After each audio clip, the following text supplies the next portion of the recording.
Alright. What the hell is going on, everybody? We got SERRAL in the top left side of the map going for a pool first opening on Ghost River up against OLIVEIRA, representing Dragon Kaiser Gaming, about to become Weibo Gaming for the next 6 months, apparently. SERRAL, of course, playing for Basilisk. It is the ESL Masters semi-finals. ESL Masters Spring, the tournament recently held in Dallas. Would have got to casting this much earlier, as this is one of those series that was one of the most anticipated, exciting series in the entire tournament. Many have called this one the real finals of Dallas. They said this was the real finals. This was the best series. And whilst I was watching from the sidelines, getting a chance to actually cast it, look around the replay, observe myself, I'm sure it's going to be a really different experience for myself. And I can't wait to see what the heck goes on. So thanks for joining me. I would have got to this sooner if I hadn't been sick for the last week. So once again, apologies for that. But we will be putting out daily videos again. So thanks for being patient with the 5-6 days off there. There's quite a throat infection. You guys are still going to hear my voice is quite a bit different, but I think my energy level and hopefully my ability to follow the action and explain will be unperturbed. 2 Zerglings only for SERRAL. He's going to try and damage this SCV. Now, it's interesting he's gone pool first. He's taken a delayed gas. He's put 2 workers on it, and he's rallying down to his natural. This does look like a roach opening to me for SERRAL. Not 100. I mean, actually, yeah, it still feels like a roach build, but we'll see. Keep our eyes on it. Oliveira's gone Reaper into Marine. The Reaper not going across the map because he's worried about Zerglings sneaking out. And SERRAL's going to use this to sneak in a very quick third base. Okay, this may not be a roach opening. This actually looks a bit more like Ling Speed to me now. Could be Banelings in game 1. And ooh, he sneaks the Overlord around the back, guys. SERRAL's very good about doing that. This is something you got to watch out for because his scouting is next level. Only single gas for Oliveira allows him to take his third command center right on 240. Very tightly timed. Now, for those who don't know, SERRAL and Oliveira were practice partners leading into this tournament, playing many games together. As Oliveira is one of the few players willing to play with a bit of lag. Being in China, he's not too far from the European server compared to the Koreans. Still playing that with a lot of lag is not ideal. But hey, if you're practicing against SERRAL with lag, and who knows, maybe SERRAL hops on the Asian server to reverse that situation. Both of them wading into the disadvantaged situations to get that variety in training partner, and you really do need that. As SERRAL to take down Clem, as Oliveira to try and take down the Darks and now Rogues of this universe that are back in amongst it. Solar, of course, should definitely not be going under the radar, even though Solar has been having a tougher time the last few weeks. Aliens coming forward right now. Third command center straight into second barracks. This is a 2-1-1 style. No starport, guys. I always love the non-starport styles. I think SERRAL's one of the best in the world at defending Liberators, Banshees, Oracles. So getting straight into more ground units, something that's going to force a bit more ground and oomphy units out of SERRAL, is going to be, in many cases, a better way of slowing down SERRAL's economic growth. Creep Tumor does go down there. Now, this map's tiny, right? Good for a good aggressive Terran play. He's got the starport coming down now afterwards, so he's going to go straight up after those 4 Hellions into just mass Marine. And then, of course, the 2 Medevacs will come out behind that with Stim. Hellions just going to look to slow down the creep wherever possible. Haven't really been able to do it too much. He's going to poke up the ramp. Yeah, he will. Reaper in front, making sure he doesn't give away any hit points on these. I love that SERRAL's got a creep tumor up top, knowing most Terrans will not be checking up there, so that creep can snake its way there. Going down in the south as well. But as I said, small map, right? Terran can siege a tank there, it covers to here. They put a tank there, it covers to here. They put a tank there. Oh my gosh, there's 3 tanks to siege your base, basically. You can siege from your third to the ramp of their third with 3 siege tanks covering each other. Now, don't get me wrong, I'm not saying that's what you're going to do necessarily, but can be effective. Great Ling run by here for SERRAL. All the Hellions are out. The Marines were moving out as well for a little bit of a potential Overlord cleanup crew. Something that the Terrans have loved to mix in recently, and SERRAL is well prepared, getting himself a bunch of these SCVs. 2 workers only, actually. But 2 workers mining time, including mule mining time, and pulling all of that home, not to mention delaying the depots. Super worth it for SERRAL as the armory comes in. He also scouts the armory, which means he knows that there's a Hellbat Marine timing coming, so he drops the Spine Crawler reactively. But he doesn't panic and build a Baneling Nest. Notice he goes 1-1 upgrades, only now making the Baneling Nest as a backup, knowing it's not going to be ready for the first Hellbat timing. But it's just there to progress the tech, and he doesn't want to, of course, risk delaying 1-1. His next 100 gas will go to Lair in the main base momentarily. 4th base starts down the bottom. SERRAL up at an 11 worker lead right now. It's not as big as the lead that a lot of Zergs like to take, but this is the SERRAL we know and love. He even cancels the Spine Crawler I think realizing, hey, you know what? I scouted the armory. What are the chances this actually does anything to me? I've got 10 queens, mate. Hellions going to drop in the back. Oh, I like that Hellbat morph. The medevac with the healing there. Going to evict SERRAL from the mineral line. Queens on the front will be able to deflect those Marines momentarily. Only one medevac down there since one of them got used up here. Oh, the drones. Stacked a little bit. Two of them do go down. Queen does pull back in the red hit points. Queen surprisingly not shooting the medevac. And that did allow that to hang around longer than it probably should have. Marines actually cancel the fourth base. Oliveira getting some really nice value. And I like the way he pokes some prods but doesn't overcommit. I feel against the best Zergs in the world, you need to force them into a holding pattern where you're pressuring, but not overcommitting. You overcommit, that's when you start to let the Zerg run away with the creep spread, run away with their injects, their macro, their drone count. Marines on the south side engage the Queens, unable to get any damage, loses 2 Marines for free. Ooh, other units out at the third. He's got a Hellbat drop though. Hellbat drop can deal with these Zerglings quite nicely, pushes it back. Now, okay, guys, we've already got the 3rd command center landed. 4th command center is building there. So it's 4th and 5th barracks. He's got the 4th command center coming out now. 1-1 upgrades are on the way. They are quite far behind for Oliveira because he was opening up with that early pressure. So it looks like he's just playing a full macro build here. 2nd factory's down as well as the 4th command center, going up to 6 gases. And are we still building tanks? He's going drilling claws, but I imagine that 2nd factory will build a reactor and go for widow mines as well. Ling Bane coming in for the south. Baneling speed is ages away. 2-2 started up, but it won't be ready for a long time. That being said, Oliveira still nowhere near 1-1 upgrades just yet. I think it makes sense for Oliveira to play late game. If we think about this map, guys, you only get 6 bases aside, and Zerg's never going to mine your bases unless you're already dead. So as a Terran, I think playing late game is a very good idea. The thing I would say is you don't want to play mass orbital. Because with only 6 bases to mine from, there's not enough bases for you to necessarily get the value out of dropping mass mule. You're better off going to maybe 6 orbitals at most if you're going to play late game. And then just, you know, having a good army and looking to trade efficiently, which Terran naturally does against Ling Bane, as long as they don't get completely swamped. Looking to deny the 5th base. Reaper on the high ground, Marines on the low ground. I like that he dropped the Reaper there. The Reaper could have just jumped up the ledge, but hey. Burrow on the way. Macro hatches there. SERRAL's just massing units off 78 drones. This is an incredibly low worker count for a Zerg who knows he's going to late game. But it's kind of the way SERRAL and likewise Dark both like to play. It's opposite of Reyna. Reyna would want to be at 105 drones right now. Maybe 90 drones minimum. Massing Ling Bane. Oh my gosh. Guys, SERRAL's realizing he's like, oh, you're going to actually try and turtle, aren't you? So he's realizing, I need to steal your resources. Building a hatchery in the corner already. Such a smart move. He's got 4 Lings, 4 Overlord drops ready to load Lings and Banes and drop into the natural. So if he hits the natural at the same time as attacking the south, he might be able to overwhelm. Oliveira right now, he's going 8 barracks. After that 4th command center will be a planetary. And look at that. Yeah, Ling drop going in towards the natural. That's huge. Oh, he was trying to morph some Banelings there, getting ready. But does get cancelled temporarily. He's immediately telling the Queens to respread creep. Ling Bane in the middle. Oliveira moving forward. This might be a mistake because look, SERRAL's actually got a big army advantage right now. Moving into the middle of the map. Usually a good choice to pressure, but look, 2-2's about to finish. SERRAL knows his timing. He's maxed out with a giant 2-2 army. Technically not quite maxed, but very close to it. He's going to go for the fight here. The Widowmine biospread is amazing, though. The Widowmine's not getting the shots off. Finally, a Widowmine lands on those Banelings at the same time. Ling drop in the natural. Widowmine's trying to burrow, but you got to watch out. The Widowmine's killing your own SCVs. On the front, more Ling Bane coming in. Round 2 of the assault on the front. Mass Ling Bane swarming those Lings on the right side, getting on top of the tanks. Oh, this might just be it. The 2-2 versus 1-1 upgrade advantage is absolutely massive. All the Marines and Hellbats have to run down here. But that means the Lings in the main base have gone unnoticed because he's so busy scrambling to the front to defend. 23 SCVs have gone down. Oliveira taking critical economic damage. 26 SCVs have fallen. Make it 28, make it 30. So many workers falling. A few Zerglings do get burrowed. Beautiful 2-2 timing there. SERRAL realizing, oh crap, these Queens overcommitted. They should not be out here. He's decided to burrow them. Then he's like, oh, that's kind of obvious. He's going to just unburrow them and try to walk them away. Oliveira wants to punish that, but Oliveira has taken massive economic damage. That being said, he's still on 63 workers. Oliveira's rebuilding. He's trying to get the tech labs up on those barracks. Nice unburrow on these Lings. Overlord's going to try and escape. The Widow Mines will take out at least one of those.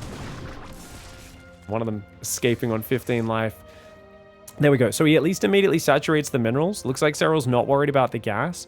Terran actually does often get gas starved in the late game, but I don't think this game goes to like that 8-base late game scenario since there's only 6 bases on each side, so prioritizing the minerals seems to be the right way to do it. Unfortunately, the second he starts mining it, Oliveira scouts it.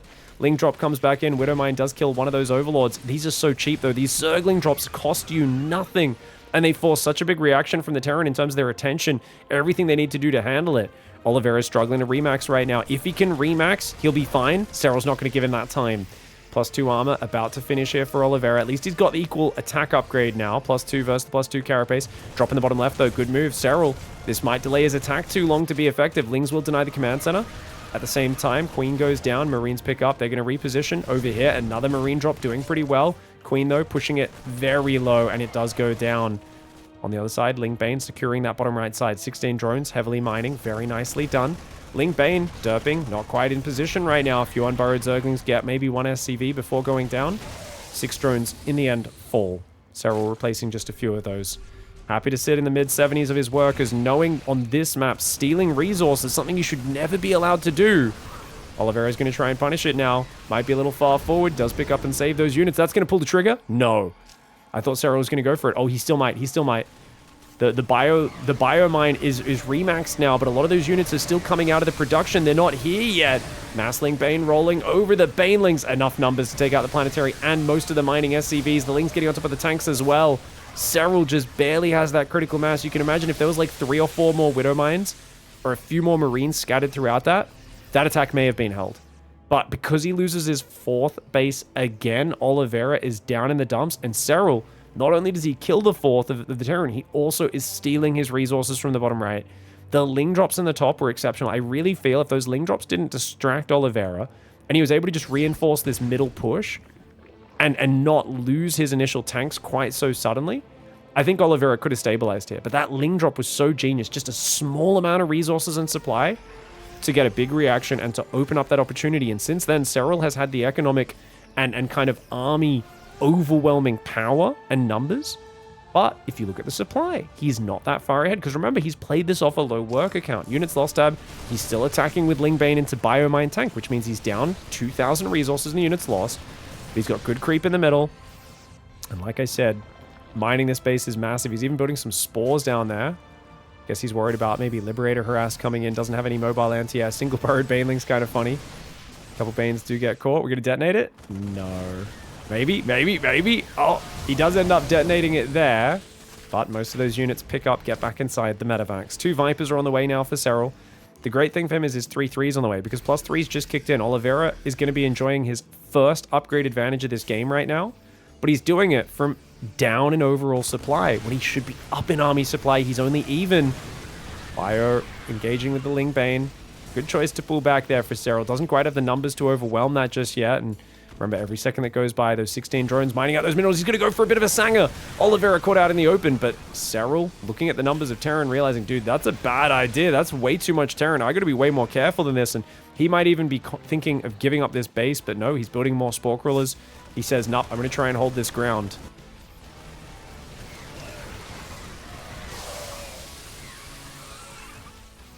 Alright, medevac's getting pushed back. Spores doing what they can. Ling Bane gonna move forward. Good spready on the front. Sets off 1 or 2 Widow Mines. There's more Widow Mines coming in. Will they get the big shots? SERRAL doesn't risk it. He backs away. Ling's on the left side getting cleansed on the rally. SERRAL's starting to get very inefficient. He's now down 6,000 resources. The unit's lost. The thing is, he's saying, look, I'm mining 800 minerals a minute off this map, and that's 800 minerals I'm stealing from you, as well as getting for myself. It's worth being inefficient. He goes for it. Blinding Clouds on the tanks coming in. Parasitic Bombs on the Liberator. Ling Bane marching forward from both sides. The bio spread is good, but is it enough? It feels like Oliveira holds this position, but with not much left over, right? It's a lot of medevacs surviving, a few Marines and Marauders. SERRAL is out of money, though. SERRAL's out of money. It's almost dead even in army supply. This game is so evenly matched, man.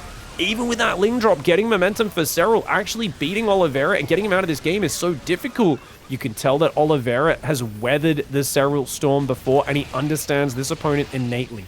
He knows exactly how to play against him. Because I really felt like SERRAL had the advantage after clearing the tanks in the middle and getting into his 3rd base and killing so many SCVs. I thought it should be almost an easy win for there. And yet Oliveira denies this bottom right base. A lot of it's been mined, guys. about 300 times, about 3,000 minerals got mined from that base. About 3 minutes of total mining time, I would say, because obviously it did get interrupted a little bit. That's pretty damn good, man. That is pretty damn good. I think a base has like 9,000 minerals on it total. I think he's mined about 1/3 of that.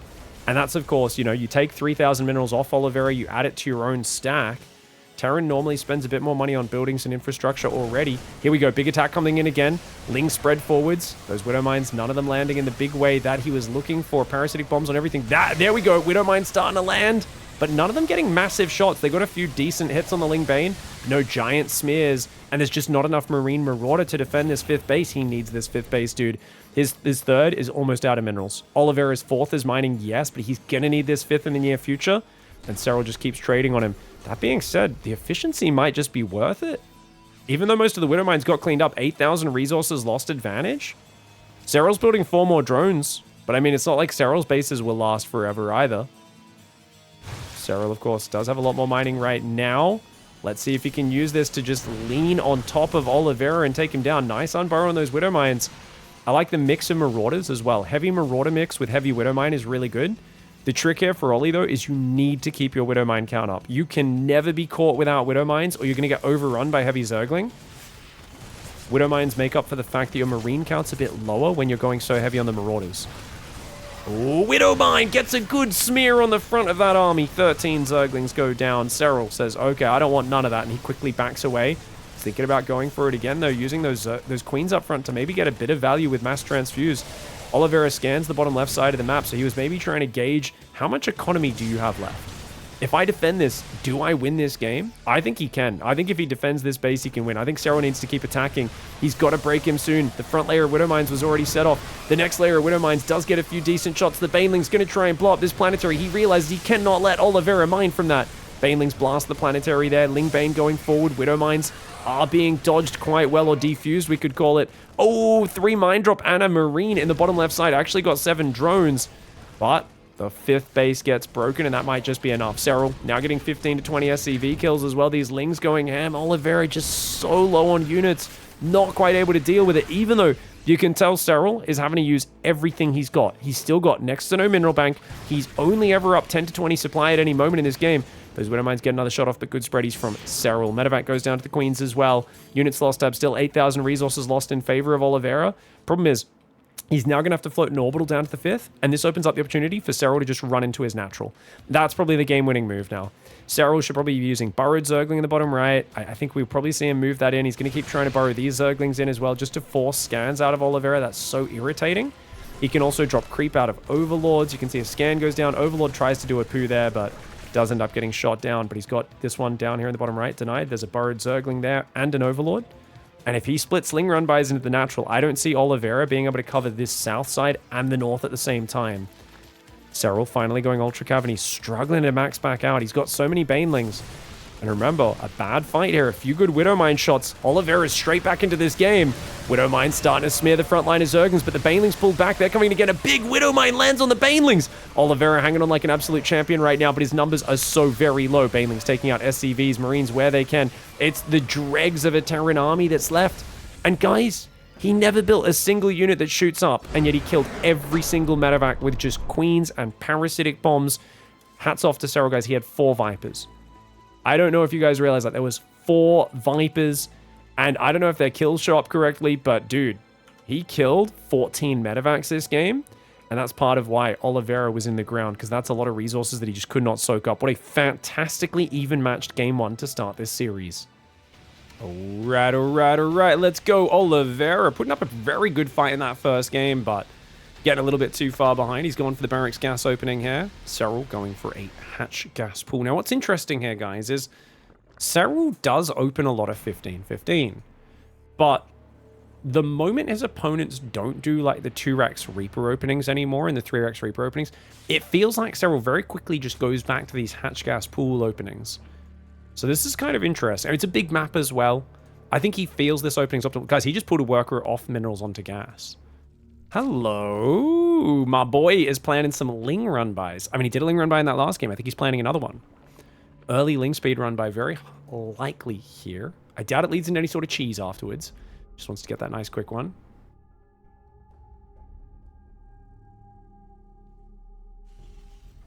Mule drops in the main base. 2 Marines are building. He's going to look for the Overlord snipe. The Overlord's staying very far back. So this Overlord is safe. This is actually really good for SERRAL. If he moved out to this pillar, then that would be a different case. But look, if he floats the barracks out, he ain't going to be able to see it. And Oliveira, if he moves a Marine over here, I do believe, guys, this is the same elevation, right? These 2 levels. So I'm pretty sure you can see that if you move up here, but not from the low ground.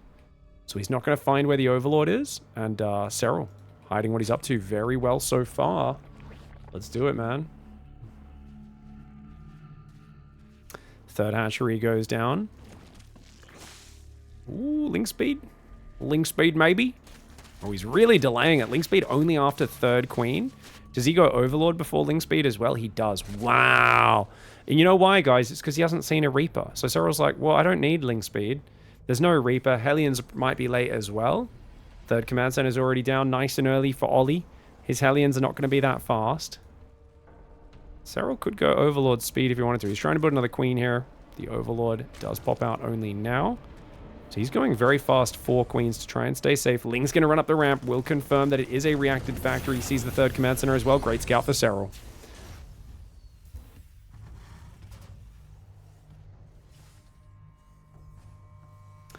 This time it is a starport opening. Did he see that?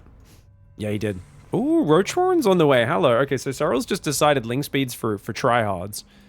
Let's just go for the Roachhorn. Now, you guys know I'm a big fan of opening Roach. I do like to drop an Evo chamber by the time 4 Hellions can arrive.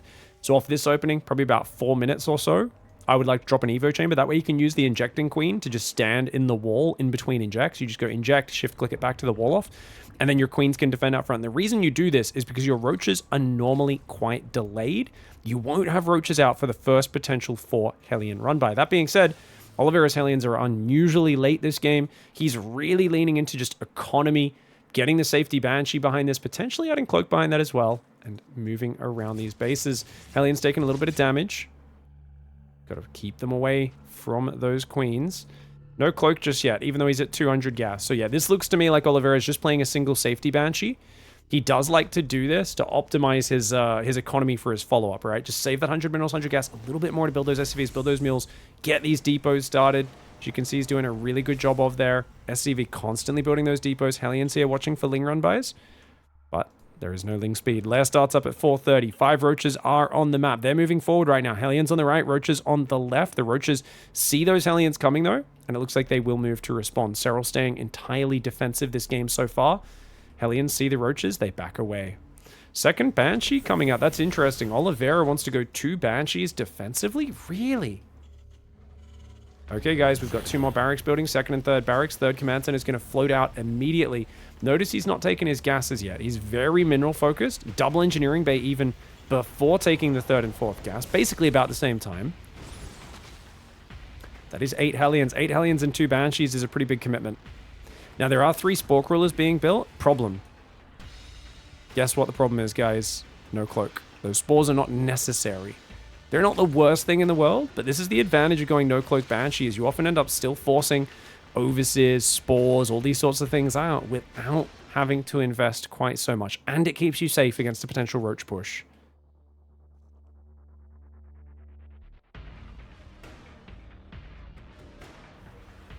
Double Evo chambers on the way right now for Zerg. What do we got, guys? How many barracks are we on? 5? 5 barracks. Banshee took a few hits from the queens. Hellions rotating around, guys. This really feels like 2 guys who've played 1,000 macro games against each other and have immense respect. There's lots of like, oh, you're ready? Pull back. Oh, you're ready for this? Pull back. There's very little committing. This might look kind of boring. I want you guys to understand this is like watching two fighters circle each other, and they're both kind of feinting and jabbing at each other, and no one's committing to a punch just yet. But I promise you, it's because they respect each other enough that they're trying to get overreactions out of each other while building towards the perfect next step. 8 racks coming in. Overseer, not able to see it. 8 racks coming in right now, guys. Very quick 8 racks. Does go for a 5th gas. Gets the armory. So it's going to be a 2-2, 8 racks. Bio tank push. Does he build add-ons? Does he go tech labs for Marauders? Reactors for Mass Marine? Or does he just go for extra marine production for non-stop powering? Oliveira here, he's got extra depots building one at a time. You can see he's hugging that supply gap just so tightly to be as optimal as possible. A couple medevacs coming forward. Finally finds this overlord from the early game that he was looking to get rid of at the start. But SERRAL was so well prepared. Now, to be fair, SERRAL's already up with 10 roaches. He's ready to defend this. And he's on 90 workers. SERRAL's economy is ridiculous. He's on 4 base. 5th base goes up to the north. I think the problem he could run into is this high ground on the left. That's why he's trying to spread creep so aggressively, because if the tanks get on this high ground, you really can't fight in this choke point. So you need to like swarm through, flanking from multiple ramps in this whole middle area in order to fight back a big Terran push. And the weak point of SERRAL with this build, 90 workers, is right when he's transitioning off Roach Ravager into Lingbane. I've told you guys about this weak point many times before.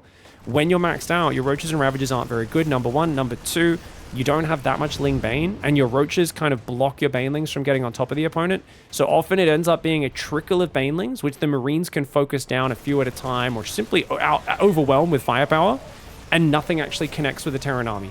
And that's the problem that you have to be afraid of as a Zerg. You need to keep up pressure on the Terran by counterattacking and delaying their attack timing until you get things like Vipers out, which, to be fair, Vipers are already on the way. They're going to get rid of the tanks with Blinding Clouds pretty well. +2 melee starts, no +2 Carapace. Uh-oh. Guys, SERRAL has an immense amount of money. That must be a misclick, or maybe the Carapace hadn't quite finished. That seems very odd that he didn't start that Carapace, and that could really hurt him in the future, because his upgrades should be neck and neck with Terran. But instead, +2 Carapace doesn't start. Ultra Cavern does now start up. Marines and Hellbats in the north. He's got like a nice little multi-prong pressure. Clearing the creep right now is Oliveira. Oliveira is starting to clear this creep. He doesn't necessarily want to go all in yet, but he realizes he needs to start forcing the fight. Oh god, supply block for Oliveira. He does do a supply drop, but at the same time, Marine Hellbat in the north. Cleaning up the Lings with the Hellbats. Roaches are getting overwhelmed as well. The Bio shoving deep on creep. There's just not that many Banelings. The first Banelings only clear a few Marines. That's one of those problems I was talking about. Vipers are there. Banelings finally finish morphing. The 4th base getting eviscerated at the same time. The 5th base to the north goes down. A beautifully decisive multi-prong push, because now SERRAL can't run his drones to the north. Wow, that was so decisive. The way Oliveira shoved on the right side, snapped the hatchery, and shoved forward here at the same time. Now, there's no more urgency, because you've just removed SERRAL's income. SERRAL's on 3 base, you're on 3 base. Suddenly, Oliveira goes from an all-in position to, I'm actually in the better long-term position than the Zerg. SERRAL trying to go for a Ling run by, but it's a handful of Lings, and it's pretty late. Look at how much bio there is ready for this. Wow, he's so ready. Hatchery trying to sneak up in the gold base. New hatchery trying to rebuild there. +2 Carapace did get remembered by SERRAL, but is it going to be enough? Unlikely against what is a 30 army supply advantage Terran. Oliveira really optimized that push timing. The fact that he was there with like 180 supply of Terran so early is massive. Bio does cop a few Banelings and Biles to the face, but it's only a few Bio units. Look at the way he pre-spreads his units, keeps his tanks spread out. Banshee up front, constantly wailing damage. Dude, finally going to drop a parasitic bomb to get rid of the Banshee. Probably should have done that earlier. One on the medevac as well. Ultra pops out. It's going to die very quickly to Marauder Siege Tank. It does barely actually escape with just a few hit points. Tank fire from the low ground doing well. Ling's trying to intercept the rally point. This is a small technical counterattack. Viper's coming forward. Blinding Clouds. Nope, he's going to go for the Abducts. Good choice. Abducting tanks onto the ramps. The Roach Ravager cleans it up. The tanks with a real ranged firepower here for Oliveira. Oh, this is so hard to deal with, though, because the Marauder count's so big. Blinding Cloud on the front. Baneling Ravager does clear the front line of Marauders. There's more behind it, though, dude. Is SERRAL going to break out? Ultra's getting stuck behind the Roach Ravager on the ramp, though. Oh, it's all or nothing right now. His Ultra's stuck behind the Ravagers for a few seconds too long. Nice Blinding Cloud. Barely misses the second tank on the right, though. That tank's still firing through the whole thing. There's too much Marine Marauder. And the lack of +2 Carapace does actually really matter in that final fight, as well as SERRAL trying so hard to fight down that ramp. Why did he fight down that ramp? Because the hatchery was deep in the red. He knew if he goes back to 3-base mining again, he's dead. So he had to push Oliveira back from here, but being forced to fight on this ramp is a death sentence for Zerg. Oliveira, I just once again want to appreciate the benchmark, because I got to tell you guys, if someone hits me at this benchmark with this many units in a ladder game, I immediately alt-tab and open Twitch and go, who's trolling me? Like, which streamer is doing some sort of bloody economy hack build? Because the way he hit this, just after 8 minutes, 8.5 minutes, he hits with, what is this, about 12, 13 Marines and 8 Hellbats, 2 medevacs in the north. I mean, if Banelings were up here, this would be good, but because SERRAL's only got a few Banelings, he's just not ready, guys. even on 90 drones, he just doesn't get a chance to max out. Like, I thought going 90 drones might actually help him because he'd have so much money. He's not even maxed.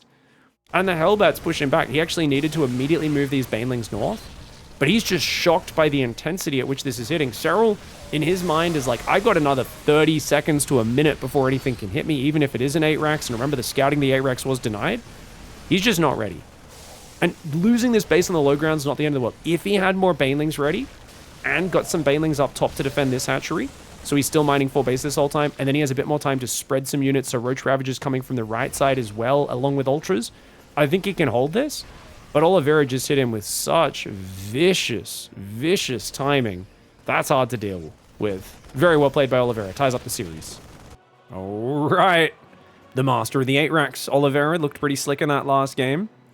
That was a very clean timing attack. I really feel like, for me, doing an 8-Rax, my biggest nightmare is the Zerg just slowing down the push and then casually giving up their 4th base, say I'm pushing this base, and just running the drones to the 5th and going, haha, you have to push through an extra like 2 screens of creep to get in range of anything important. And that's going to give me time for my Vipers to get value and my upgrades to kick in and blah, blah, blah. But because he killed the 5th base and the 4th base within like 30 seconds of the push starting, SERRAL really was stuck in a, I have to defend my 3rd base position on the worst ramp of the map. And well, that did not go well for him. I don't believe SERRAL's dropped a map up to this point in the tournament, by the way, guys. And honestly, he hasn't really looked tested. So finally getting to the semifinals and actually losing a map and game 1 having to work really hard for it. This is already looking like the best series of the tournament in that regard. Oliveira's Reaper getting a bit of harassment now. Someone was asking earlier, why don't players on this map and Ghost River block this base with the SCV? There's actually a bit of a meta where people were doing that. I think the Zergs got very good, though, at sending Lings across the map if the Reaper tries to block it. Number 1. And number 2, if you're out here with your Reaper trying to kill the drone, because the drone will just attack your SCV. If you pull over there, they basically, you can screw around a lot of time, and then the Zerg gets their Creep Tumor out. And if the Zerg Creep Tumor gets out early at this level, any advancement on the creep spread is really huge. And they basically just spend all their money building extra Overlords, Drones, Queens. And even if they take the 3rd base a few seconds later, 20, 30 seconds later, it doesn't really slow the build down that much. Whereas if the Terran can skip the SCV scout, get away without bothering to do that, be a bit greedier themselves, they usually prioritize that because look at how quick that 3rd command center is. It is a starport opening again, no more 2-1-1 like he did in game 1. And we've got a Roach opening for SERRAL. No Ling speed. Now, it's funny because Rainer, I think I was watching this series with Rainer. Rainer was on the desk before this one as well. And I was kind of asking, you know, Rainer, we were like, hey, is he going to beat him? And I'm pretty sure Rainer said on the desk, he's like, oh, you know what? Oliveira is like playing so good. Like, dude, I don't know if SERRAL can even beat him. Like, I think he's really going to give him a run for his money. And he was like, actually, SERRAL might just play Roaches and just bop him and kill him 3 times, you know, and just destroy him. And that's kind of this funny thing, because like it really is something where anyone who's studied SERRAL ZvT over the last years knows that Roaches are the secret to his success. Same with Dark. These are 2 guys where if you look at their Ling Bane win rate versus Terran compared to their Roach opening win rate, there's a very big difference. They win much more when they open Roaches than they do with Ling Bane. And whenever they get in trouble in a series losing Ling Bane maps, they just swap back to Mass Roach. But that last game was a Roach opening, and it did not work out. In fact, the Roaches, whilst they can be effective at slowing down some pushes, I feel like they put you in an awkward position when you are maxed out, where you can't quite get enough units on the map to defend those sort of pushes Oliveira went for. I would normally expect to push about a minute later than what Oliveira did, just as his 2-2s finishing, to be the real problem maker with the supply, as we saw. Like in that game, it was just that SERRAL kind of over-droned a little bit, you could argue. Definitely not having his Banelings ready was a huge issue. Oh my god. Guys, is that a 5-minute 4th? What am I looking at? Did this man just open no Ling speed, 6 Queen, 6 Roach, and he's already got a 5-minute 4th base down? Creep spreading in every direction? How do you slow SERRAL down? This is ridiculous. I'd be tilted playing against this. But Oliveira is also, I mean, he's got his 3rd floating out. These guys have both optimized their economy so much. This is proper macro StarCraft. This is like 2 guys who have optimized everything, but oh no, Oliveira didn't start +1 weapons, but there we go. He noticed, already correcting that very slight mistake. almost instantly. Double Evo Chamber is about, I guess he's going to be about 30 seconds behind on the upgrades. That's not too bad for SERRAL. That's fine. Fourth base looking well protected in the south. Double Cloak Banshee coming in. Let's see if he can find some damage. Ollie gets the 3 gas drones. No, only 2 of them. Second Banshee not quite getting that last shot off.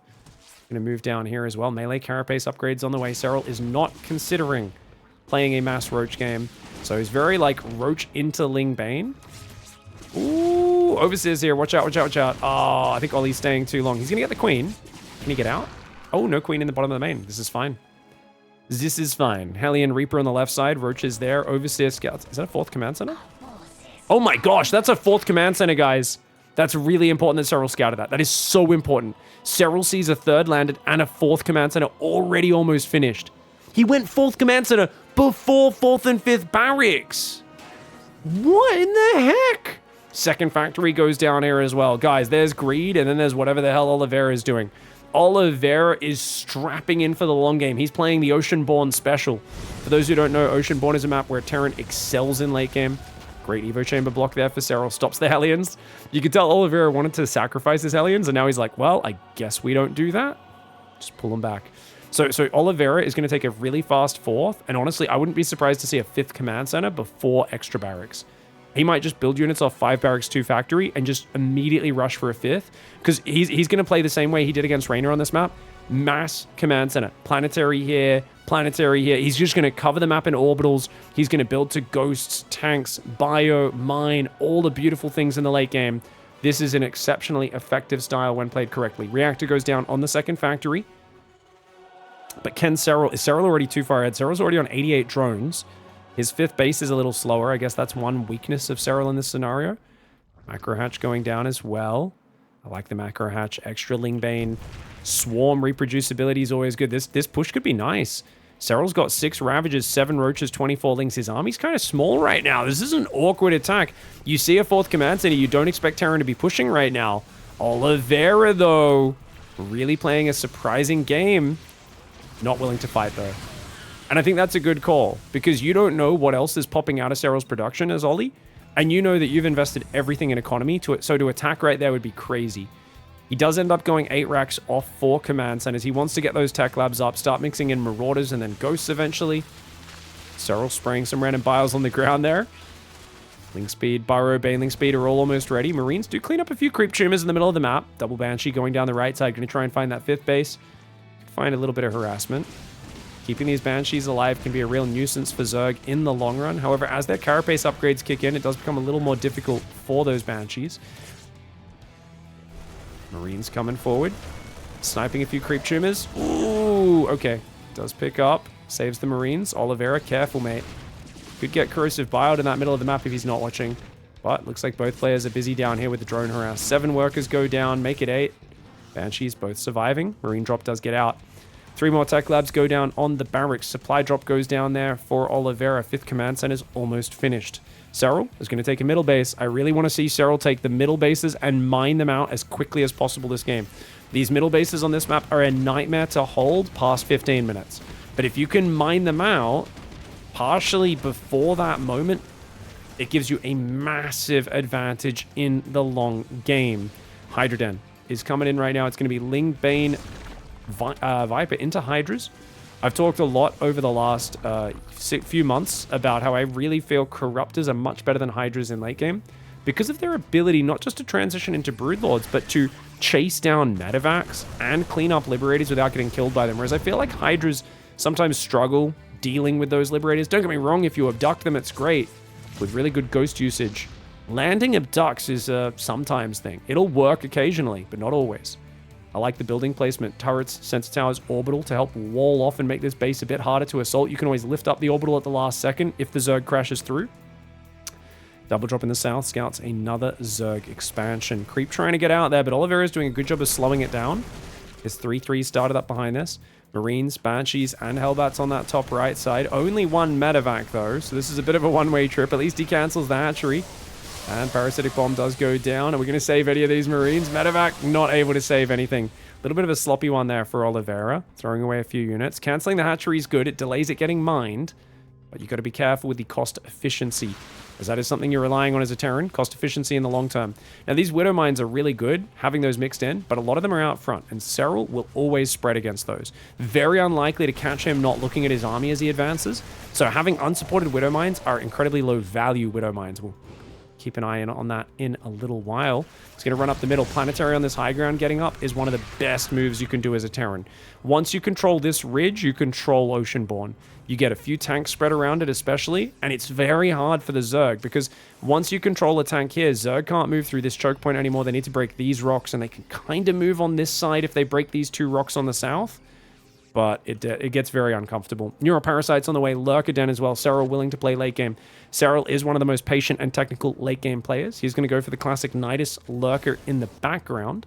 This time Oliveira does have turrets though, which means there's no way to get Overseers past on the right. On the left, a single turret won't deal with it. You need another one there. Overseers can always run the gauntlet, you know? Second Hydra upgrade's coming in. Adrenal Glands is done.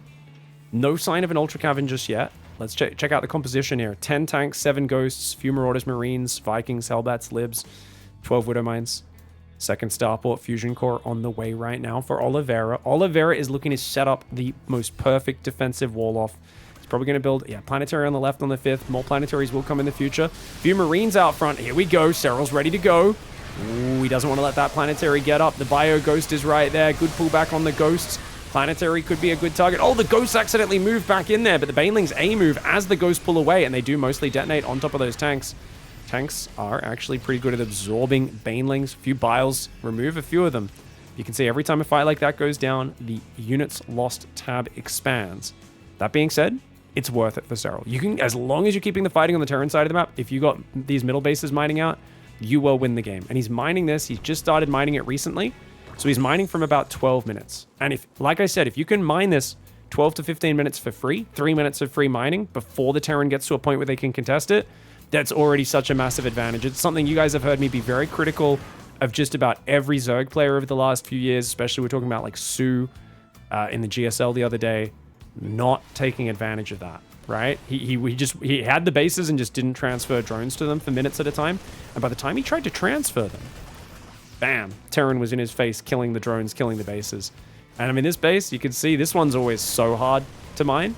You still want to try to do it, especially if you can bust the north side and force Terran to reposition a lot of their units. But look at that positioning. So well done there by Oliveira. 2 tanks, Lib on the high ground. And he's got the double drop just working its magic. Got to be careful though. You got to keep an eye on it. Just drop a Marauder or 2 if you don't want to watch this. On the right side, SERRAL's going to bust. Liberator goes down. Widow Mine as well.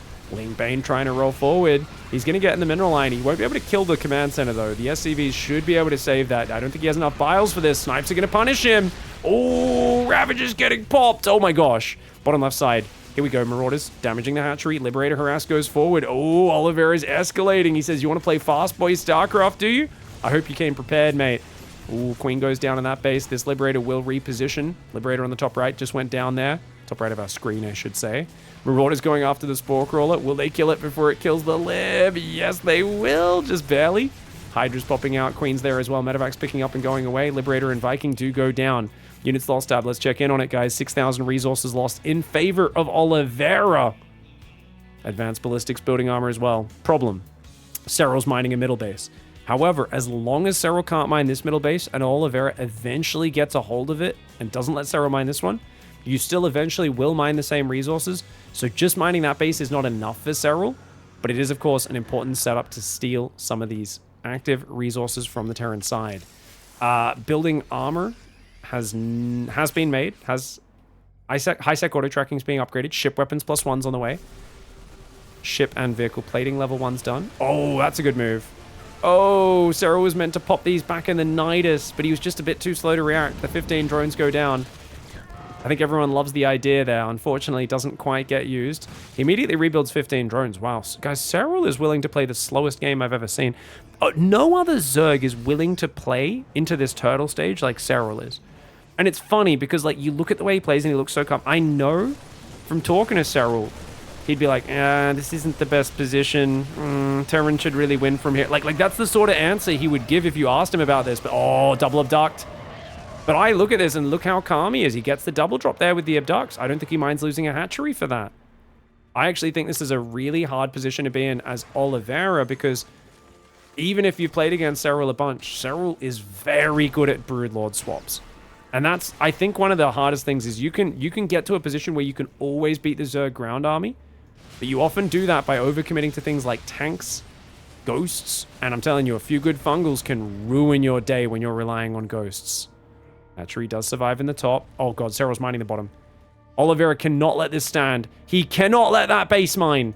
I know it's just started, but every second that goes by, Oliveira is losing resources from his side of the map. He's losing resources up here as well. This is why SERRAL's playing the slow 85 drone style. He's saying, you need to come out from behind your line. If you don't stop me mining these two middle bases, you're screwed. I love the decision making by SERRAL to put Oliveira in that spot. I still think Oliveira has a scary army. He gets a hatchery kill. He's got 6 libs, 9 tanks, 14 ghosts, a few marines, and a lot of widow mines spread across this map. Ghosts are coming forward. Notice he's trying to pull SERRAL into a defensive position of his. Nuke goes down on the base, but the drones have already been transferred. Ling Bane comes back with an overseer. Don't stand next to the nuke, though. He does run those drones away, but 2 of them go down. That's a perfectly fine trade for SERRAL. The ghost does fall. Base in the top goes down. That being denied is huge. Very important for Oliveira to have done so. Snipe on the overseer. Marauder goes down as well. +2 ship plating, +2 ship weapons on the way. More libs coming in, more ghosts. Lib ghosts, some of the best late game units in StarCraft 2 since Legacy of the Void came out. Maru was one of the first who showed us how to use them way back in 2016 when he was nowhere near as good a player as he is today. A few years later, he showed he'd mastered that late game, took it to a whole new level, and now everyone knows this is the style to play, but very few can match Maru at this stage. Maru has beaten SERRAL at this stage of the game, but he's very rarely been able to get there. The question is, has Oliveira got the stuff? Because if he's got the stuff that Maru does, I really feel like I'd favor Maru over SERRAL from this scenario, as long as he can deny mining on this left side base anymore. Like, I think Maru would win this game. Can Oliveira do it? I mean, he's looking pretty darn good so far, and he's played some really good turtle styles. I mean, I talk about how Bjorn's reinvented himself as not just being a micro player, but also being able to turtle up when necessary against guys like Shin. I will argue, though, that Bjorn tends to throw from those scenarios. I haven't really seen Oliveira throw games away too much by getting impatient the way that Bjorn sometimes does. Like, you'll see Bjorn just unsiege his army and shove on creep after turtling for 10 minutes, and, like, you know he just should keep turtling. It's the right strategic decision. But him and Clem kind of have that impatience in common, whereas I feel like Oliveira looks up to Maru so much, and I think he really kind of says, you know what? Like, let's just play it slow, play it calm. He's scanning right now for Great Aspire. Or for Broodlords. He's scanning everywhere is Oliveira. Because he knows he's just got to make sure he's not surprised by something. Oh, these abducts are so good. Efficiency, 5,500 in favor of Oliveira. The fact that SERRAL's mining this base is a problem, though. Mining this base doesn't matter as Oliveira. He should have focused on denying this base. Denying this base is way more important than establishing that northern central position. Because SERRAL is sucking up more resources off the map. I love the nuke from the low ground. That's a very clever idea. It's just going to pull his drones away. Is SERRAL, who'll go back to mining momentarily. He even runs the spores away. He even shift-clicks a spore to reroute on that northern side of that base. Ooh-wee. Oh, geez, he's going for it. Oh, my gosh. Sorry, guys. I was not expecting him to dive there. SERRAL going for a bust. He's got like 20,000 resources in the bank, and he says, why the heck not? Takes out a couple of tanks, a planetary, blows it up, 14 SCVs. Oliveira is rich. He can easily replace that as well. This is not a game you're going to win with that sort of momentum move. I think SERRAL's simply doing it to remove the static defense there so that he gets more mining time on the middle base. That's the decision SERRAL just made. He said, you know what? Let's take a kind of inefficient trade, blow up these tanks, clear them out, and it's going to take him a few minutes to re-deny mining. Unfortunately, SERRAL forgot to go back to mining. There we go, fixes it up. Meanwhile, I think, did we just see? Oh, I thought that was a nuke. It's a Nidus worm on the bottom. Oh, the ghosts come forward. Oliveira says, hey boy. Oh, you can attack bases? I can attack bases too, mate. He's going to come forward and deny the middle. This is a massive move. SERRAL doesn't have an answer. His Ling Bane's on the wrong side of the map. I think he should just attack. I think the best defense is a good offense right now. Run the drones away. You'll retake this later and run in on the front. Oliveira's left this side very undefended. SERRAL looking a little hesitant right now. He's going to split units in. He doesn't want to go in with everything. But look at that. It's free damage. Oliveira is not trying to defend this base anymore. Oliveira's kind of given up this middle base on the left. I think this might be a misplay because this base is already half mined out. Whereas you got to realize, right? You are now saying, okay, I'll take this one. Serral's like, okay, I took half of that base. Wait, does that mean I get to mine this full base? Because if Serral can mine this base fully now on the left, you're kind of giving in to him sucking up way more resources off the map than you will get in total. Now, the other thing is we are on 8 orbitals, which is a great count, but Oliveira is going to need to be careful if he plays the long game to not build too many more, because you will run out of money by spending infrastructure if you build like 12, 13, 14 orbitals, and that sometimes can lose you the game, right? This game is clearly a slow, drawn-out game. It's not a momentum-based game, so you want to play it slow. Dude, these Corruptors are doing so much work. The Lings couldn't quite clear that. Serral can go in with another, like, 40 Lings. He might be able to clear it. These Corruptors are doing so much. Where are the Ghosts? Where are the Ghosts, guys? They're all hanging out in the back right now. They don't have any medevacs on them either. There's 13 very wounded Ghosts. There we go. The medevacs are now nearby. He's trying to reestablish this left side base. Yeah, this is interesting, man. Tanks on the high ground up there. Serral is just now making a second Spire. So he's thinking about getting more upgrades. He's already got 2-2 on the way. I think he's realizing he might lose control of that Greater Spire area and lose it. Nuke from the low ground. But all it's going to do is deny a little bit of mining. Corruptors just keep picking off libs in the north. We need ghosts on that north side. Right now, what Serral's done a really good job of is he's split Oliveira into saying, hey, which side am I going to go for? And Oliveira is keeping all of his ghosts on the left, and Serral's not really engaging into them. And he's just skirmishing on the right. Look at that. He just abducted tanks into Queens. Queens getting insane value. Transfuse making sure none of them even die. 2 tank kills. Doesn't cost him anything. Serral's efficiency looking really good so far. Yes, he's behind 8,000 resources, but he's mining middle bases this whole time. Nuke comes down, only gets an extractor. Single Marauder up there trying to bait those Lings into tank fire, but look at this, guys, abducting with the Vipers. You need to get those EMPs and snipes off. Not quite able to get it. Great catch. Serral is slowing down Oliveira and stealing resources, and that's big. If he can go blow this base up, that'd be massive. That planetary is hilariously placed. So far away from those minerals. Just getting the planetary up obviously was the most urgent thing there for Oliveira. Yeah, I want to see that rotate. If Serral can rotate now, this will be huge. He's just going to run over there with Mass Ling. Mass Ling can beat a planetary if it doesn't have enough repairing SCVs. No Widow Mines, no other support. These Widow Mines are out on the left mostly. Only one on the right side. He's going to make Banelings just to make sure he can kill those repairing SCVs as well. Not a bad call. Down to 66 drones now is Serral. Serral's realized the resources are running out of the map. It's time to stop replacing drones. Just let them die. Maybe even kill some of your own drones. Widow Mines. Oh, gosh. Widow Mine on the left gets a good shot. Widow Mine on the right, not so much. Ling Bane will roll in, take out this planetary. SCV's trying to repair it. Building armor doing what it can, but 3-3 Adrenal Zerglings are absolutely insane. And they will rip it down relatively quickly. Corruptors even unzip their fly and urinate on it. Oh, that's a nasty. Marine Marauder Ghost coming in the left side. He's trying to just distract Serral, get him to engage into a bad spot. Those Ghosts pulling back around the corner. The Libs very well sieged up. A couple of ducks on those Liberators or Parasitic Bombs on the Vikings could be massive. Now, this is where things get very messy, guys. The Viking, this is Clem's special move. I've never seen it be cost efficient, but I have seen it win games. The Vikings are magnets for Fungal and Parasitic Bomb. Right now, though, there's only one Infester, 2 Vipers. But if Parasitic Bombs land on them, they die very quickly. But it gives you the ranged firepower to pick off Corruptors, pick off Vipers whenever they go into cast spells. It can be absolutely massive. Nidus Worm. Popping in the bottom. Units lost tab. 8,000 resources lost advantage in Oliveira's favor. And you know what? He's actually denying a lot of these minerals on these 2 middle bases. Dude, this is... I really thought Serral was going to steal even more of these. He stole a fair bit. But Oliveira has actually done a really good job denying. And remember, Serral's side of the map is running out of resources now. Even though Terran has mules. Catches the Infester as well. Oh, the Lib turret getting denied, though. Not enough support on this left side. Each time a fight like that happens, it's pretty darn good for Serral. Serral is no doubt going to rebuild the hatchery on the left. Oh, Bio coming in on the right. He's got to be careful. Oliveira going a little bit deep here. Only one Widow Mine, so he doesn't have a lot of ways to get big value. Does get a decent Widow Mine shot off. Vikings coming forward as well. Trying to pick off some Overlords. You've got to be careful about going too deep. This is a small section of Oliveira's army. Oliveira's getting excited right now. Oliveira needs to slow things down and be very careful. You can't get too excited. Serral is a master of just playing the waiting game. There are so few players comfortable treading water in this situation as a Zerg. Most Zergs feel a real sense of urgency at this stage to get something done.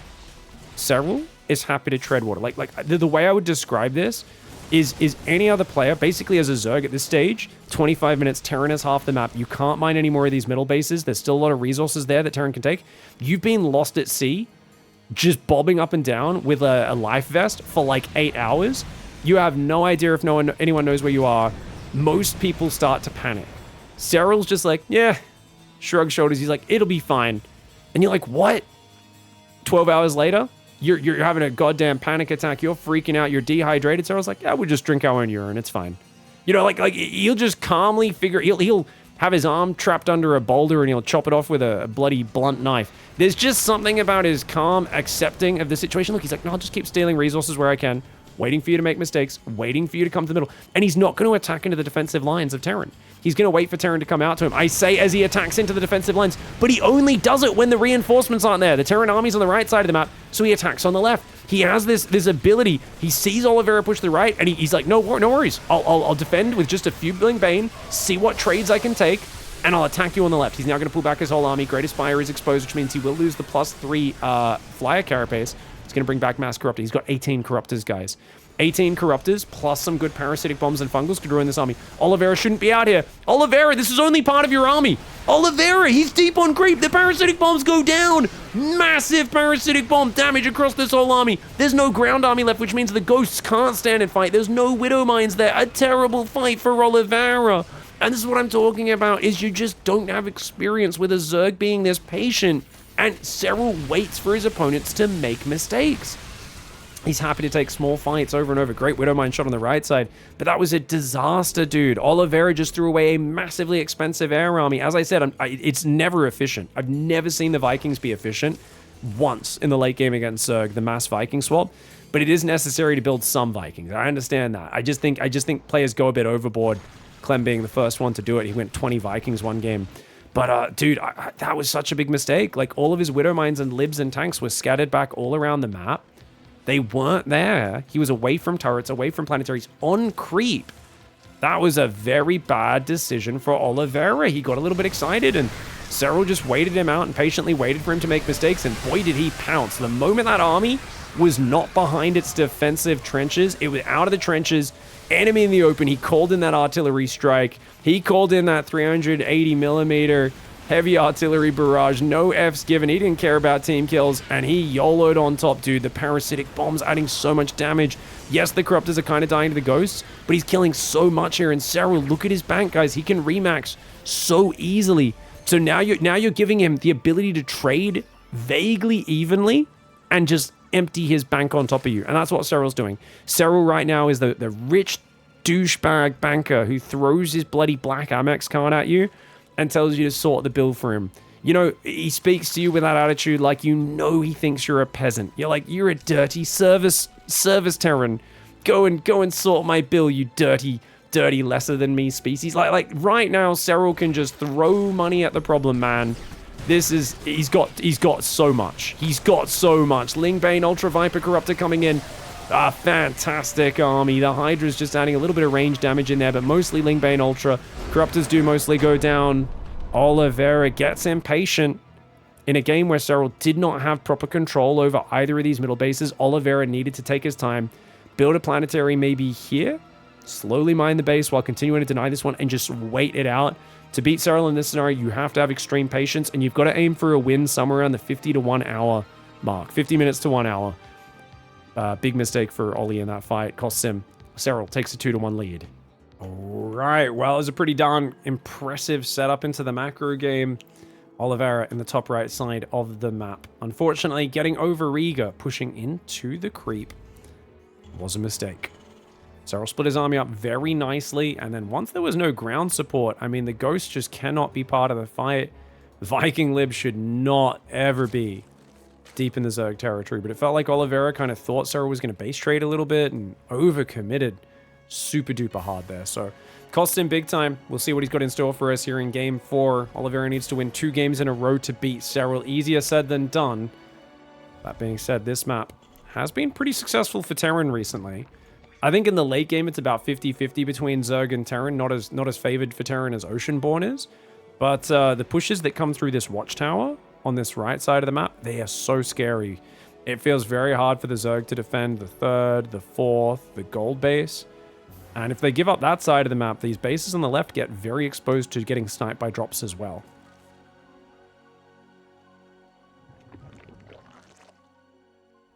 Spawning pool goes in the gas as well. The hatchery hanging on out.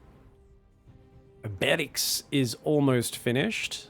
Back at home. So Barracks gas, no SCV scout this game. Oliveira is trying to optimize his greed, and that makes sense. SERRAL is, of course, just so bloody powerful if you let him get going. So it's important to not leave too many bits of resources put to, oh, I better scout in case this happens. I better double check, build a safety bunker. You just can't do that against a guy as good as SERRAL. So Oliveira is, I mean, he scouted at the start of the series, and that was necessary against the pool first opening. But since then, has not bothered with it. That map, of course, Ghost River has a very short rush distances, which is part of why he did that.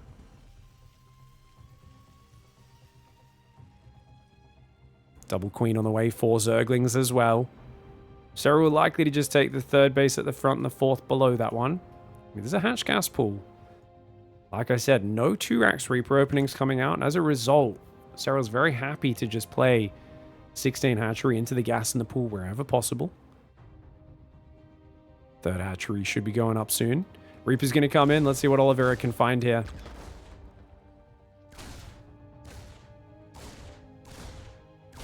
Yeah, now very clean rotations on the low hit point Zerglings. Ooh, accidentally pulled the low hit point Zergling back to the front, does SERRAL. That's okay. Instantly injects the main. Creep Tumor in the natural. It's a conservatively placed Creep Tumor, but that's fine. As long as you get it going, it'll spread to like here. You can spread it forward once that's done, about 12 seconds. And especially if you bring that 3rd queen out the front. But he's going to leave a queen on the ledge in case the Reaper jumps in. 3rd queen will build from the natural. 3rd command center goes up for Oliveira. So very just, I want to play 3 command center every game. But he has shown different follow-ups. And this is back to a starport build. I can assume it's going to be Banshee, but I don't know. I wouldn't mind the Cloakless Banshee again. I really liked the Cloakless Banshee. I think that was a pretty nice twist on it.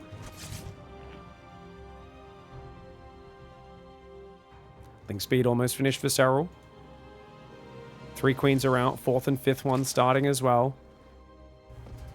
Meanwhile, 2nd gas is saturated. You'll notice Oliveira, as he saturates the main, I would expect him to rally down to his natural pretty shortly. And we'll see when that happens. First Hellions starting to come out. They'll join with the Reaper. Ling speed did finish. This is not a Roach opening this time. This looks like a straight Ling Bane build for SERRAL. Technically, you could go Roaches after Ling speed, but I feel like for him, maybe just good old school Ling Bane Hydra might be the play of the day. First Banshee's on the way. We don't know if it's Cloakless yet because you can see he's just starving for minerals. He's having to spend it just to build SCVs right now. He's actually missing a tiny bit of SCV production is Oliveira. There we go. Queues up 2 more SCVs. Starts Interference Matrix, guys. So fake Cloak. So we were right about him not wanting to make Cloak, but he's going to fake it at the very least. Overlord could get out of there, but I think the Marine will go hunting, and indeed he will. Should be able to catch that. Creep spreading. 1, 2, 3, 4, 5, 6 active tumors already, not to mention the one in the main that will spread around the edge of there. And that Overlord's going to get caught just before it gets to the pillar. Nice snipe there for Ollie. Now, are we going to see another late game? Are we going to see like second and... I mean, obviously, it'll be 2nd and 3rd barracks next. Standard sort of setup, guys. It is 2 Cloakless Banshees. And then we want to see, I think, double Engineering Bay he went last time into 3rd and 4th gas, but I think his gas is a little lower this time. So who knows? We might see him change up the order in which he does that. Nope, double Engineering Bay, 3rd and 4th gas, basically at the same time. Fair enough. And I was going to say almost supply block, but actually he's got a depot finishing at the perfect time. 1-1 upgrades are starting for SERRAL a little bit earlier. So he's going to go for a greedier upgrades into the Zergling Baneling build. Lair comes up after that. No Baneling has started just yet, so it's not going to be the fastest Baneling speed, but it should be pretty well timed considering 4th base already starting in the bottom, about 520 as well.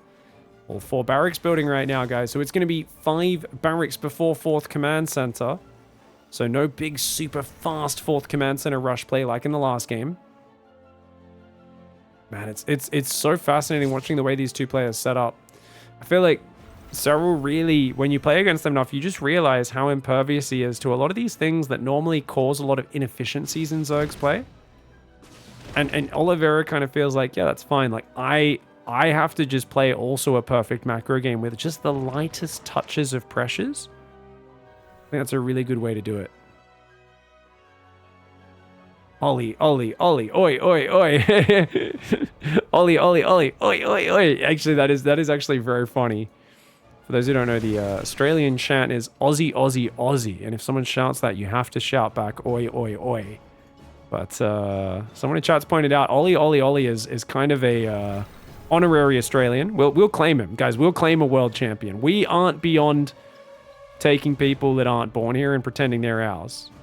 I don't even know if he's ever been to Australia. I don't think so. But I'll claim a player this good for sure. 3 more barracks. Ooh, 8 racks, 8 racks, 8 racks.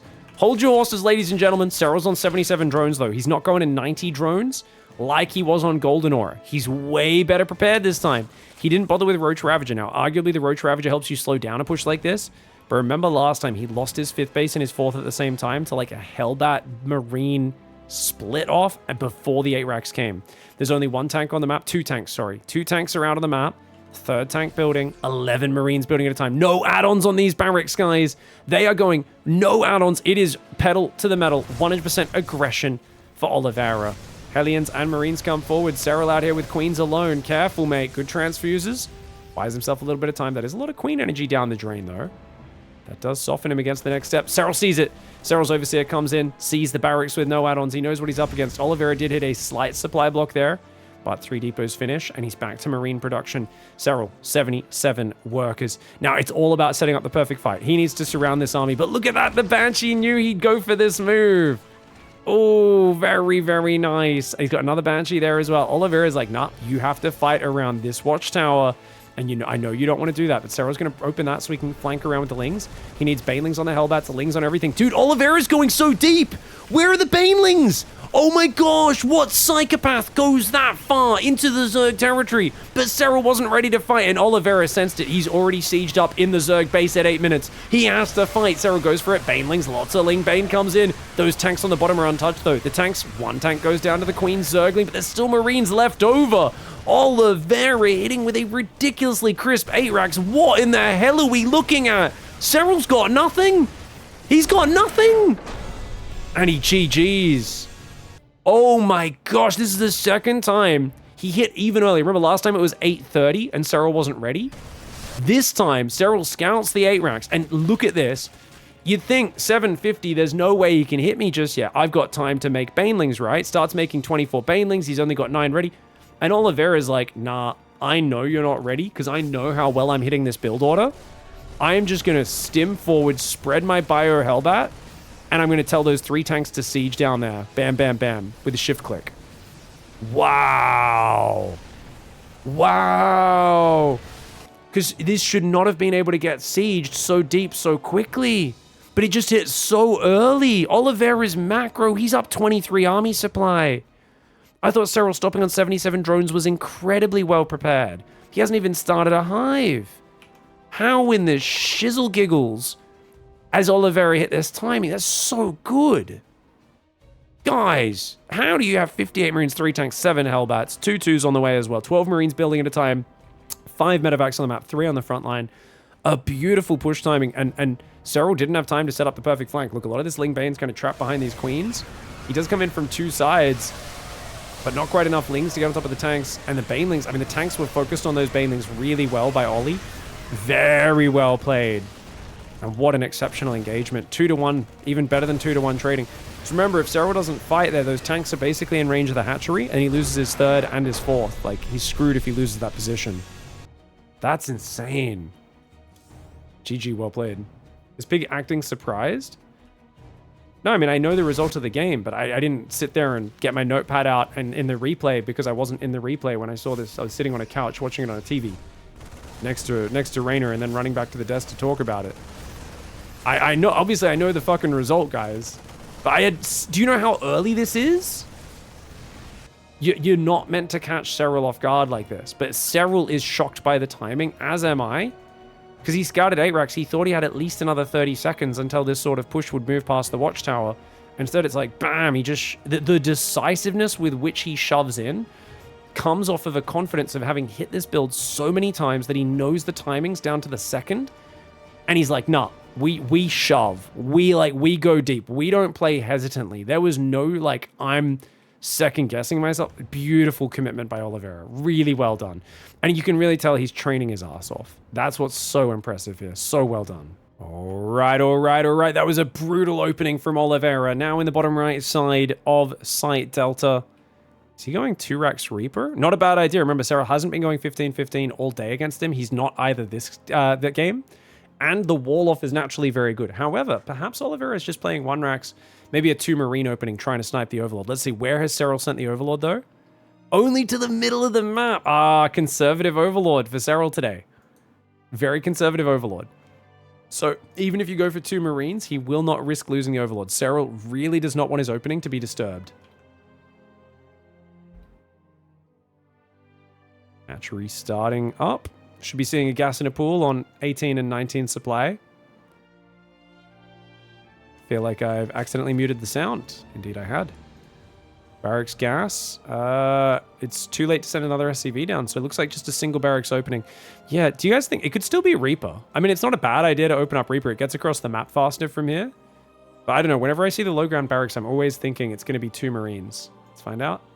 Yeah, Marine first. Okay, so Marine into Orbital. And then we'll go Command Center, Factory. Swap that off and get reacted. Hellions out on the map as quickly as possible.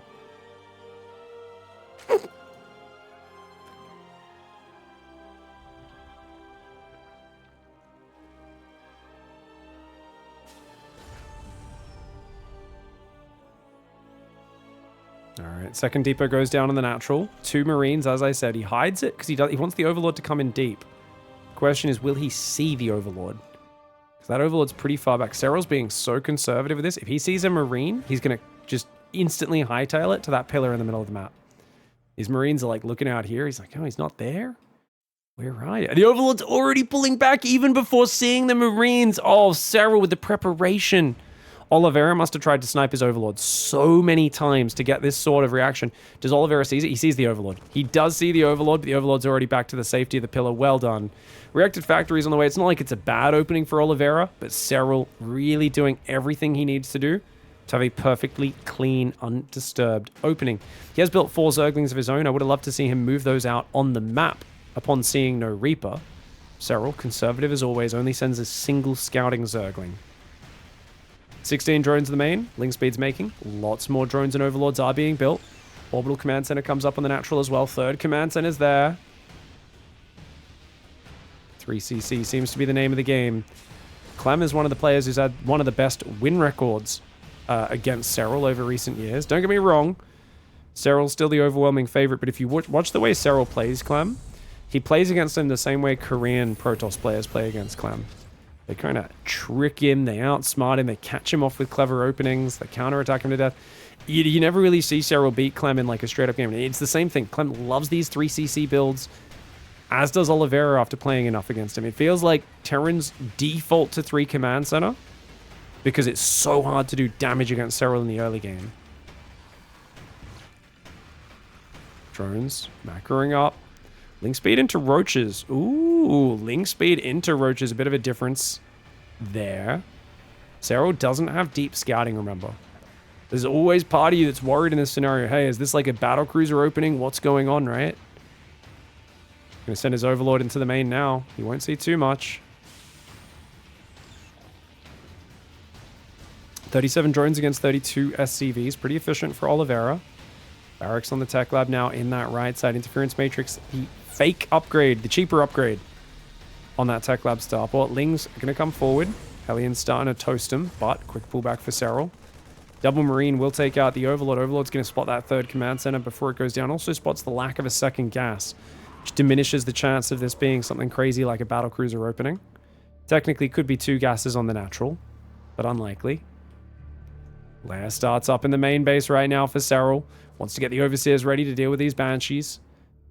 There was one commitment. I think there was one commitment to Cloak in this series, right? So it's not like he fakes it every game. If you fake something every game, it loses all meaning, guys. It becomes pointless. You might as well not bother. But if you mix in the actual upgrade once in a while, it is still worth there. Good thing Oliveira is keeping himself hard to guess. Second gas coming up. I think we'll see a quick 4 more gases and a 4th base. Both going down around 520 to 530. You can see spores going down in each mineral line. 6 queens. A lot of Zerglings out, though. 19 Zerglings so far. Has Oliveira seen the Roach Warren? No, he hasn't. 4th base goes down in the south. 4th base of just 2 gases is a nice move. SERRAL's got that explosive growth. Got 4 barracks building all at once right now. So straight from 1 racks to 5 racks for Oliveira. So 1-1 upgrades start as well. Does have 1 idle SCV right now. Not the end of the world. I think it's trapped back there, maybe? Actually, no. I think he can send it back to mine. Very tiny macro error for Oliveira. Will add up a little bit over the long term, though. 3rd command center does go down. Banshees in the north of the map. He's going to try and rotate into that main base. Big question, guys, on everyone's lip. Is this an 8 racks? SCV's got cut there for a second. That's because he was slightly supply blocked. Oliveira's got to be careful about these supply blocks. There we go. Comes out of it. Banshees blocked in the main by the queens. They're going to rotate back around. SERRAL going for the 4th hatchery. Queen's going to move north. Try and secure this 5th base location. 1-1 range. Oh, wow. Okay, so he's going to go 1-1 range upgrades. Oliveira is building 3 more barracks. 3 more barracks! I was going to say Oliveira is way ahead on the upgrades, but he's also going 8 barracks. This is an 8 barracks all in from Oliveira, at least heavily committed play. Roach Ravager is good at defending it, but SERRAL is not just playing Roach Ravager. He's going to 80 drone infestation pit, so he's going to go Hive Ling Bane transition off of the back of this. Remember, this army technically can defend these sort of moves. He could have defended it on Golden Aura, but he has to have Banelings ready for the initial push. And with how late his Baneling Nest is, I don't even know if Baneling speed's going to be ready. He might have to just defend with Mass Roach and then buy time for Ling Banes. And the scary thing is if he drones up to like 90 workers again, I feel like it's almost certainly going to be a loss. Overseer comes in. Does he see it? Does he see it? He sees it. He sees it. 3 barracks, no add-ons. Huge tell. And SERRAL's being caught twice without units ready. This time he might just go super heavy Roach Ravager and say, well, I might not have Banelings ready, but yeah, lots of Ravagers ready. This makes perfect sense. Baneling Nest is finished. Is he going to get that upgrade for it? Yeah, Baneling speed immediately starts. Lings, Roaches, Ravagers all on the way. Ling's going to go for a bit of a run by. Can he find a siege tank? No. Units are nearby. No chance of that going down. Oliveira stims forward on the front. Cleans up a little bit of the creep. Oh, he leaves a tumor. That's a mistake, guys. That's a big mistake. I know it seems small, but the whole point of this is to clear this creep out. Whereas now he can respread it a little bit further forward. Oh, Oliveira, careful, mate. Okay, he does save most of the Marines, picks up, pulls back. Same time, double drop to the 2nd north. So he's got this drop here, but another double drop is going to go to the very top. He's trying to get rid of the 5th base. If he gets rid of the 5th base, then killing the 4th or the 3rd is really going to put his opponent in trouble. Double drop in the north, double drop in the south. 2-2 started right now. 1-1 upgrades will be done for SERRAL. It's going to be several minutes. 2 minutes until 2-2's done. And oh, guys, he had a Tech Labs. He got scouted and he changed up. I was like, dude, why hasn't he pushed yet? He's changed it up. He's going Marauder heavy. He's going to swap to Marauder production now. He does need to queue a few more of these Marauders up on these Tech Lab barracks. So Oliveira is doing a slightly later 2 racks. He's aiming to hit at the max out. Because SERRAL's cut workers a bit earlier in massed army, he won't be as ready when Oliveira is maxed out with 2-2. And remember, there's so much Roach Ravager in this army, which would be good to defend a very quick 8 or 7.5 minute 8 racks. It's not good against the maxed out 8 racks.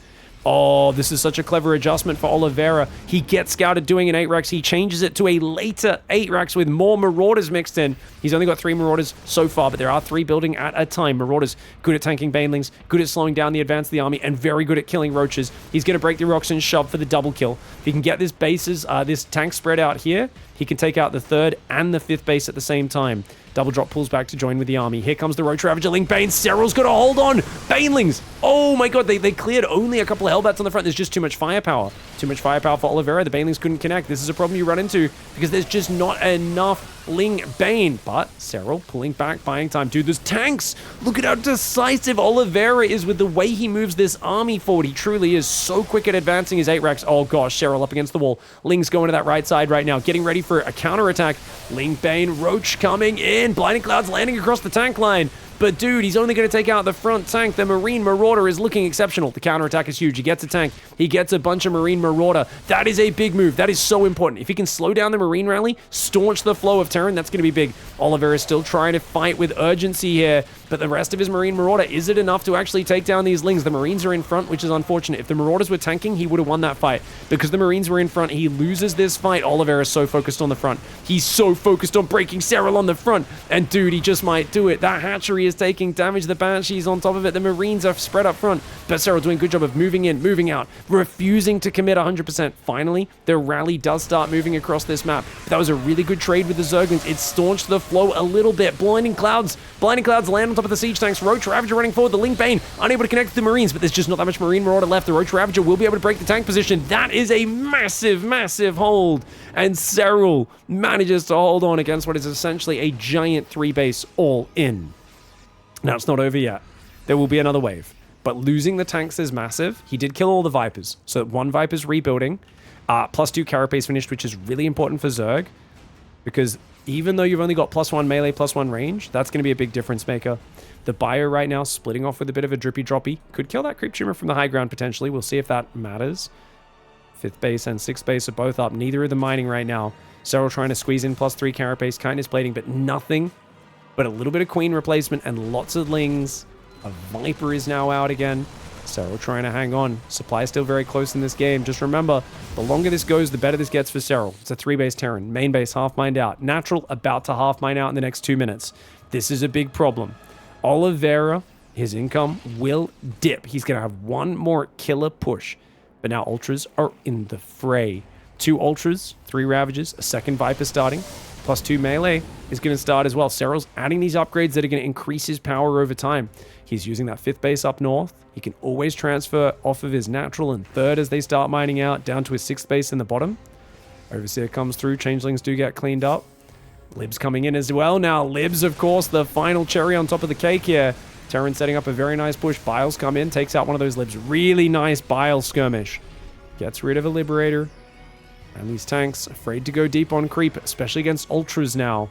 Ultras so much more powerful on creep than off. Gonna split off a massive Ling run by. Massive Ling run by. He's got no spotters out. Uh-oh.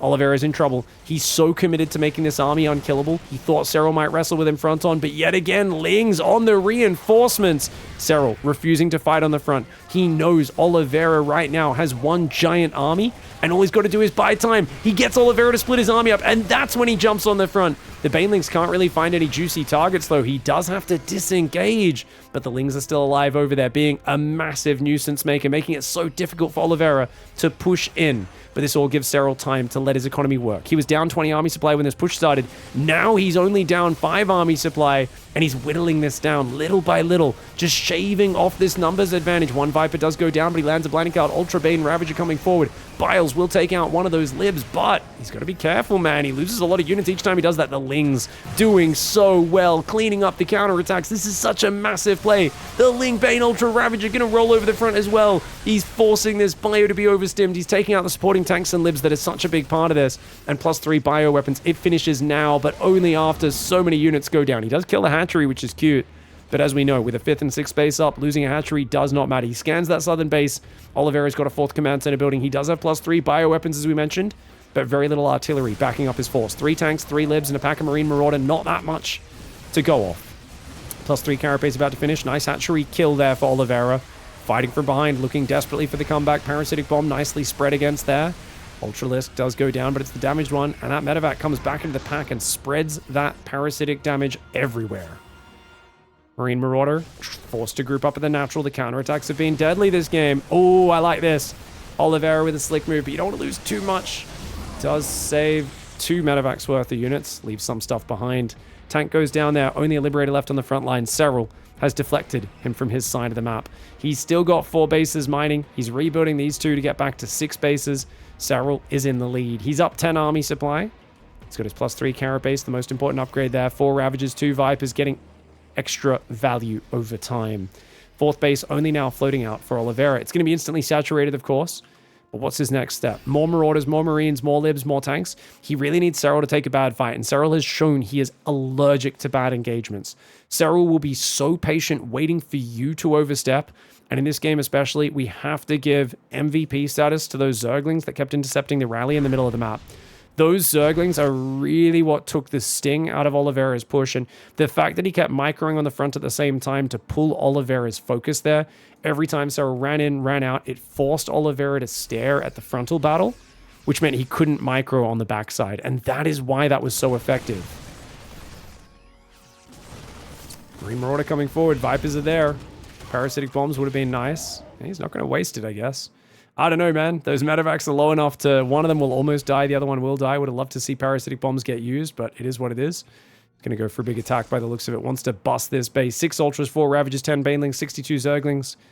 8 more Banelings being morphed as we speak. Burrow is on the way. Oliveira grabs his whole army for a big old F2 select all army through the middle of the map, and SERRAL says, oh, you want me to fight front on? Mate, I know you want me to fight front on. That's why it's the last thing I'm going to do. I'll counterattack, I'll pick away at your economy, and I'll give myself time to take the perfect engagement. Third base goes down for the 3rd time in this game. It's okay, Lingbane Ravager is there. That command center on the top is vulnerable. He could blow that up. An Ultra, a bunch of Banelings, and Ravagers will easily make quick work of this planetary, even with some focus fire on the Banelings. Banelings going to take out the repairing SCVs. Biles landing on top, the Ultra doing what it can. And he does take out the planetary, worth losing an army. 37 workers does go down. Oliveira not even going to be able to clean that army up. Oh my, Oliveira's got a giant push. He's got ramp control. Ramp control is pretty big on this map. SERRAL's got to be careful about how he fights. He lands a fungal, but the Infestor gets boom by some Marauders and a Widow Mine. Ultra Ling Bane numbers are okay. SERRAL's got a big army advantage, but he's got to rally in from multiple sides. That's easier said than done. I feel like Parasitic Bombs on the libs are going to be a best way to deal with this. 7 libs, and he's got almost no anti-air. Ultra Ling's breaking the production, though. SERRAL might realize, hey, I can just base trade this. I don't need to deal with this position. I can give up my main base. Vipers come forward, Parasitic Bombs. I love those Parasitic Bombs. The Ultras cannot stand in those lib zones, though, so very good tactical retreat from SERRAL. Buildings all lifting to float across the map right now. Oliveira is on his last legs. He unsieges the libs and the Ultras. They actually could have chased into that because they were past the lib zones at that point. Oh no, his Vipers go down. Nice snatch there for Oliveira. Snatching those Vipers. The only anti-air that SERRAL has. Maybe Oliveira could do this with the Liberators. The Liberators overhead being the dream of the Terran player as we speak. The Marine Marauder going down, the libs getting hammered, and that's just too much. SERRAL, what an incredible player, man. I really feel this push was so well done. Oliveira gets his 8 racks scouted, goes for a later push that takes advantage of the kind of maxed out weakness of a guy who's got so much Roach Ravager. But SERRAL did such a good job of intercepting units with Ling Run buys. And obviously Oliveira is realizing it's dawning on him. There's just nothing he can do from there. GG, well played. Those Ling Run buys working dividends, getting so much value from that 9-minute mark onwards. You could really see the Ling Run buys of SERRAL. Such a fantastic interception on the reinforce. And the way he went in and out on the front at the same time. Notice he starts fighting, pulls back. And every time he does this, Oliveira needs to adjust his micro. Once again, though, hats off to how quick Oliveira moves his tanks forward and sieges in range of your hatchery and says, you have to deal with this. What a pre-spread, guys. What a beautiful pre-spread of Terran units. And I mean, you can tell it's not like it was SERRAL's first plan to fight this front on, but he kind of has to. And he even loses a Viper there. There's so much panic. No time for SERRAL to prepare, but he gets a tank. He gets some bio. And then Oliveira messes up on his micro. A few too many F2s. You can tell he was F2 stimming a few times.